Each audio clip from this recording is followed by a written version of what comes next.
Hello and welcome to Ethical Jeopardy, the game show where we interview various firms from across the nation. I'm your host, Alex Trebek, and today we'll be interviewing firms from the Pittsburgh, Pennsylvania region. The rules to Ethical Jeopardy are simple. A question will be selected, and each contestant will have a chance to give an answer. The contestant who provides the best answer will be rewarded with points. The contestant who has the most points at the end of the game will be declared the winner. So without further ado, let's meet our contestants. So let's meet our first contestant, Mr. Michael Caffey. Mr. Caffey, what firm will you be representing today? I'm representing the Bank of New York Mellon, a New York-based asset management firm, and I am the Chief Compliance and Ethics Officer. And here's our next contestant, Miss Krista Larderi. Miss Larderi, what firm will you be representing today? I'll be representing Deloitte, a large accounting firm in Pittsburgh. I am the Chief Ethics Officer. And our last contestant, Mr. Larry Daniels. Mr. Daniels, what firm will you be representing today? Hi, I'm going to be representing Edgar Snyder Associates in Pittsburgh, Pennsylvania. And remember, there's never a fee unless we get money for you. Now that we've taken a chance to get to know our contestants today, let's take a look at today's categories. Today's categories are communication, corporate social responsibility, dilemmas, and company values. All right, with that out of the way, let's begin the game. Mr. Caffey, would you please select the first question? Take communications for 100. How are your ethical policies communicated? Okay, Mr. Caffey, since you selected the question, you'll be the first to answer. Well, Alex, I can say that our ethical policies are communicated through the company intranet, through the ethics officer, through new employee training program, and even training provided by local learning and development teams. Ms. Larderi, what is your response? Well, Deloitte has something called the Power of One, which is mandatory training for all employees that helps employees to understand how to support Deloitte's ethical values and ethical foundation by consciously completing their compliance requirements. An extension of that is defining moment stories where employees from all over the organization share examples of tough decisions and ethical dilemmas in their personal lives that have shaped their values and how they live out Deloitte's values. There's also the Code of Ethics and Professional Conduct, which is used as a practical guide and clearly defines all of the expectations Deloitte has of their employees. And finally, let's hear from Mr. Daniels. Our ethics policies are communicated in our Code of Conduct, which is our employee handbook. We go over this employee handbook with all potential new employees. A company's ethics policy needs to be communicated both formally and informally. It also needs to be communicated in a very clear, concise, and consistent manner. So, based on our expert's opinion, we will award the 100 points to Deloitte. So, Ms. Larderi, having won the first question, you are entitled to pick the second. Can I have corporate social responsibility for 100? Okay, let's see corporate social responsibility for 100. In reference to the corporate social responsibility pyramid, what levels do you currently operate at? Ms. Larderi, let's hear from you first. We currently operate at all levels. Mr. Daniels? Our firm operates on all levels of the social responsibility pyramid. And Mr. Caffey? Due to a recent lawsuit involving foreign exchange rates, I would say it's fair that BNY Mellon operates on all levels except for legal. Any firm should strive to operate on all 4 levels of the social responsibility pyramid. That includes the economic, ethical, legal, and philanthropic levels. So based on our expert consultants, we will award the 100 points to both Deloitte and Edgar Snyder & Associates. So since you got the last question and the first question correct, control remains with you, Ms. Larderi.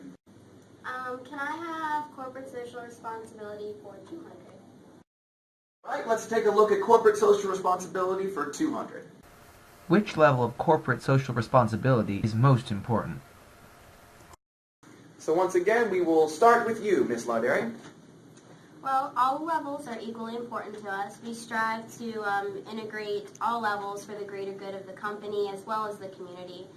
We like to view CSR by the slogan, responsibility is our business. And we'll hear from you next, Mr. Daniels. We also feel that all levels are important.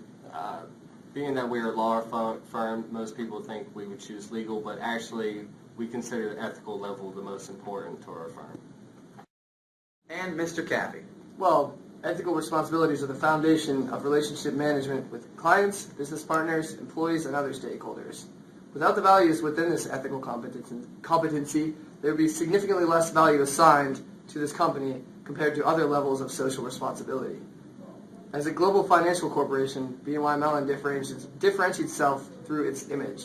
This is a large selling point over other asset management firms. While all 4 types of CSR are important, we believe that the ethical layer is most important. So we've consulted with our experts and we will award the 200 points to BNY Mellon. Mr. Caffey, control is ceded to you. Alex, I'll go with dilemmas for 100. Let's take a look at dilemmas for 100. What kind of ethical dilemmas do your employees usually face? Your response, Mr. Caffey? Well, there are a few types of ethical dilemmas that could happen according to our code of conduct, which include embezzlement, insider trading, accounting and financial fraud, general fraudulent acts, non-trivial allegations involving senior personnel, and violations of securities laws. Anything that's typical for a normal accounting firm is similar to what our employees face. A lot of it involves numbers and paperwork. And Mr. Daniels. Believe it or not, our firm doesn't encounter too many ethical problems, mainly just minor things like employees and complaining about other employees breaking our break policy. This question is a little bit subjective, but we believe it is important to understand your own ethical shortcomings. So we will award the 100 points to BNY Mellon. So, Mr. Caffey, control remains with you. Let's go with dilemmas for 200. Okay, show us dilemmas for 200. Are ethical dilemmas common during your employees' daily work? Mr. Caffey?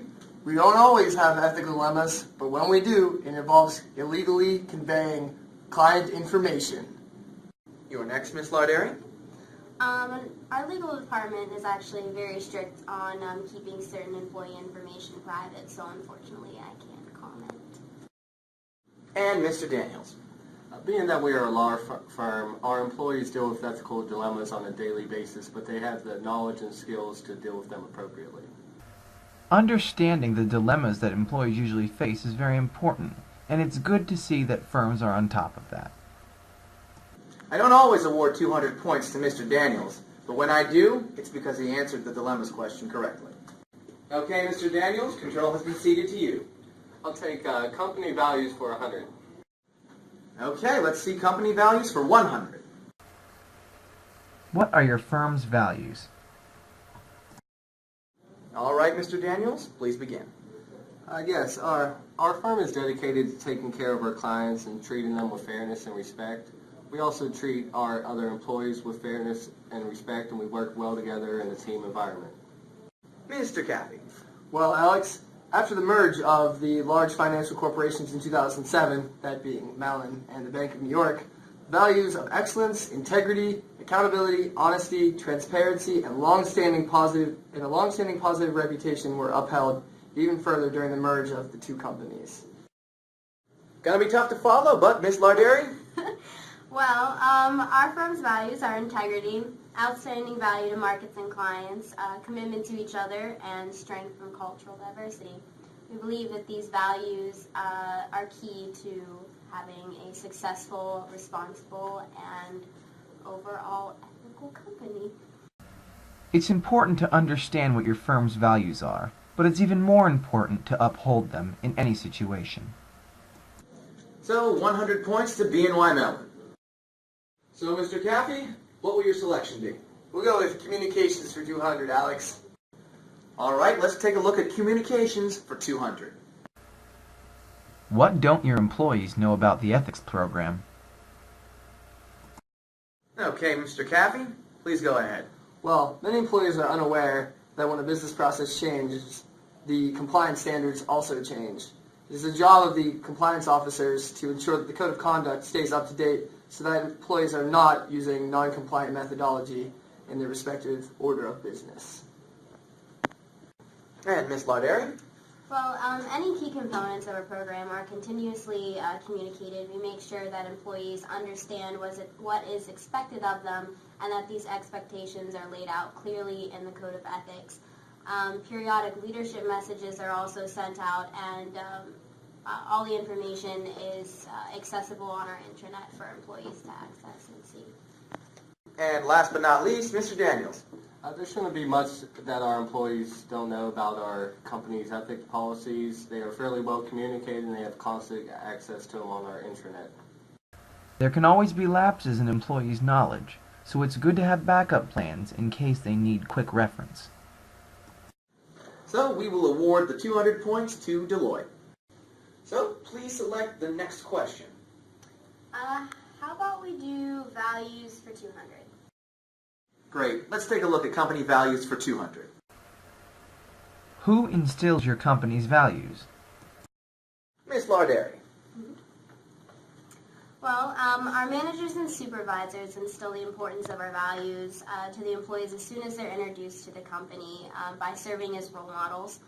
As a whole, the entire company as individuals are responsible for acting ethically and conveying our values and complying to our codes. Mr. Daniels. I would say our company as a whole, we all, the partners in our firm, instill these values, but it is mainly the department managers who make sure that everyone's on the right track. And Mr. Caffey. Our values are a direct result of client expectations and cooperation from repeated successful partnerships with customers, shareholders, and business partners. Additionally, our values are a core aspect of the Code of Conduct, which is overseen by the ethics officers. Company values should not only be instilled by supervisors and managers, but they should also be lived by every employee every day. So we'll award the 200 points to Deloitte. So, Ms. Larderi, please make the next selection. Can I have dilemmas for 300? All right, let's take a look at dilemmas for 300. Are there any major ethical dilemmas that your company has been faced with? All right, Ms. Larderi. Well, unfortunately, again, because of our legal department, I'm not allowed to comment on any issues. However, anything that's found in the news or on the internet is fair for anyone to view and interpret. Mr. Daniels. In the time I've been with the company, we have not had any major ethical dilemmas. And Mr. Caffey. Well, recently, BNY Mellon has gained media attention for a lawsuit involving foreign exchange markets in which BNY Mellon overcharged some of its clients as well as defrauded some of its customers. The key to dealing with any major ethical dilemmas is to understand them, to own up to them, and to be accountable for them. We understand this is a difficult question, but we will give the points to BNY Mellon. All right, Mr. Caffey, control is yours. You go with communication for 300. All right, let's take a look at communication for 300.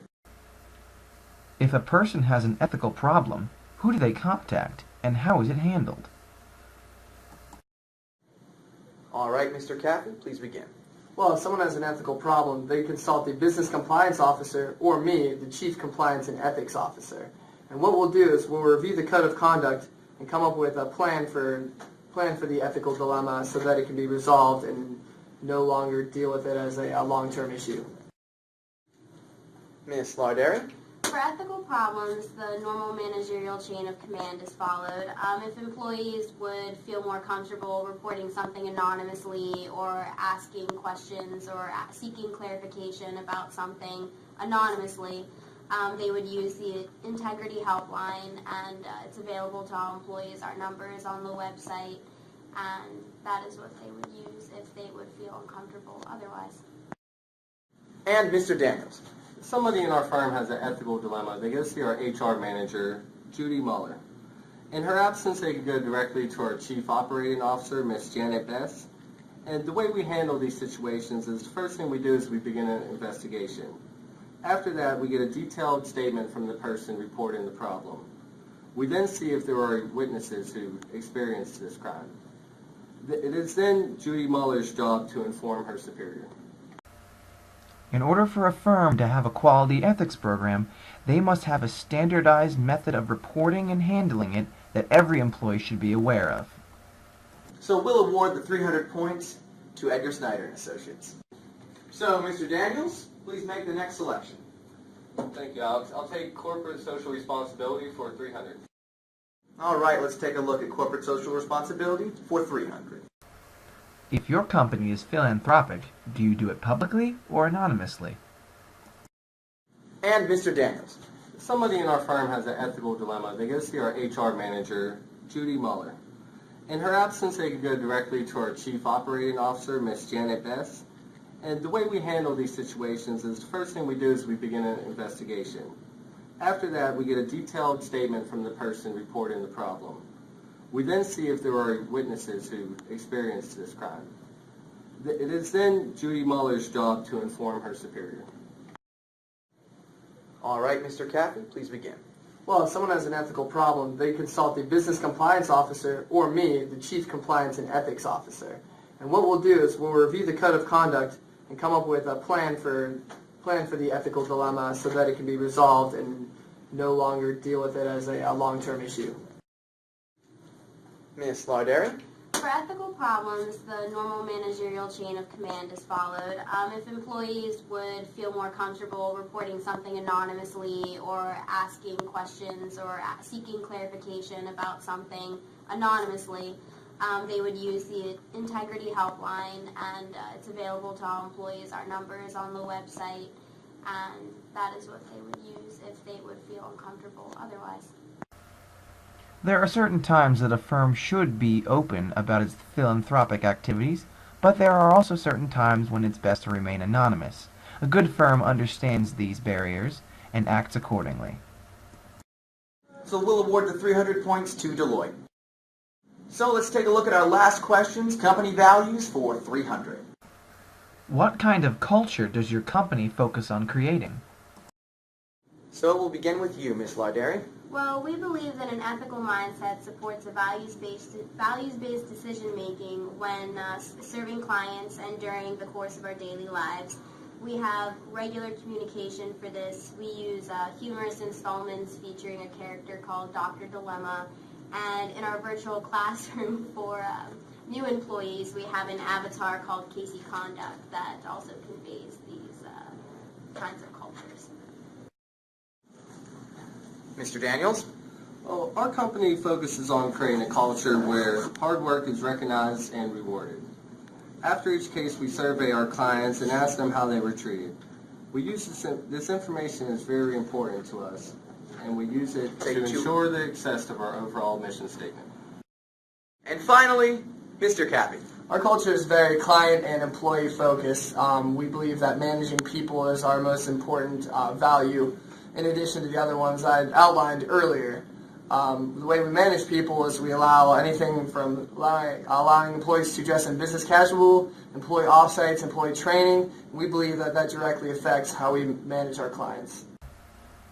Creating a rich company culture is very important. It might not be easy to establish one, but a well-established company culture is worth all the hard work. Alright, it's time to tally up the points that our contestants have earned tonight. If you've been following along at home, you should have Edgar Snyder and Associates in third place with 600 points,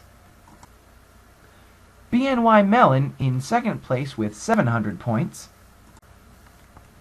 and our winner, Deloitte, in first place with 1,200 points. At this time, we'd like to thank our contestants, Mike Caffey, Krista Larderi, and Larry Daniels, for participating on the show. We'd also like to thank our sponsors, BNY Mellon, Deloitte, and Edgar Snyder and Associates. Well, that's all for Ethical Jeopardy! I've been your host, Alex Trebek. We hope you all had a great time, and remember, stay ethical.